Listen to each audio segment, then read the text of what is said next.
Les rangers sont des acteurs de première ligne de conservation de la biodiversité, déployés pour la protection de la faune et de la flore dans des zones souvent enclavées.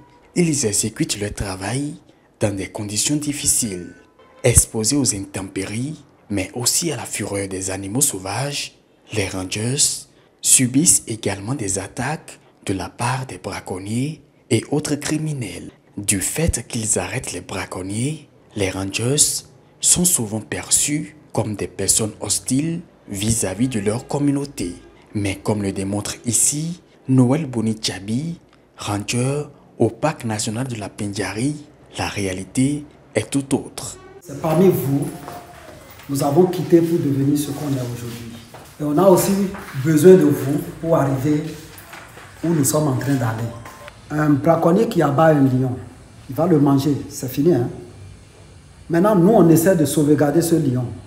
C'est ce qui nous aide aujourd'hui à avoir des tables et bancs, à avoir des châteaux d'eau partout, à creuser même des barrages. Et autant que nous sommes, vous savez très bien les objectifs d'APL. Quand vous allez dans les salles de classe, il y a des tables bancs griffées, African Park.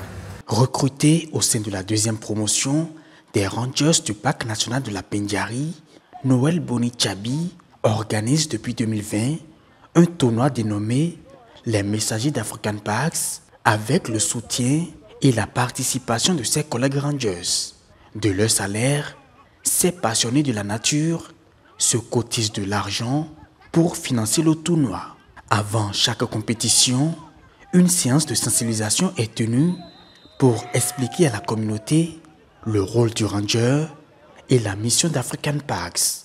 Son objectif, renforcer la cohésion avec les communautés locales et faire des jeunes des ambassadeurs de la conservation. Parlant d'écosystème ici, cela prend en compte le climat.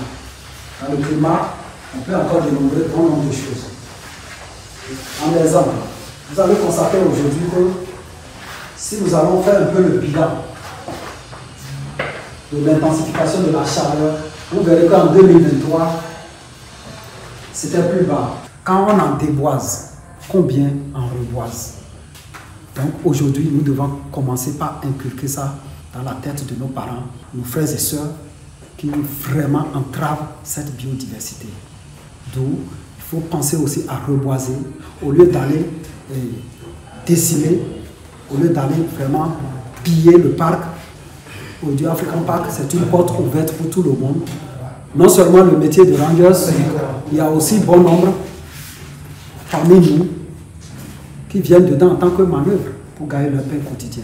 Ce que je souhaiterais que chacun retienne, c'est qu'il faut vous mettre en tête que nous aujourd'hui, qui entrons dans la conservation, nous venons de vous, c'est-à-dire nous sommes vos parents, nous sommes vos frères, nous sommes des sœurs qui entrons dans cette conservation. Donc juste pour dire quoi, si on le fait en synergie et que ça marche, ce n'est pas la population actuelle seule qui va bénéficier. Donc la génération future aussi doit profiter. Essayons de lancer le message fort à nos parents, dans la communauté, pour que les choses puissent vraiment endiguer ce qu'on voit. Au total, 50 villages entourent le parc national de la Pendjari.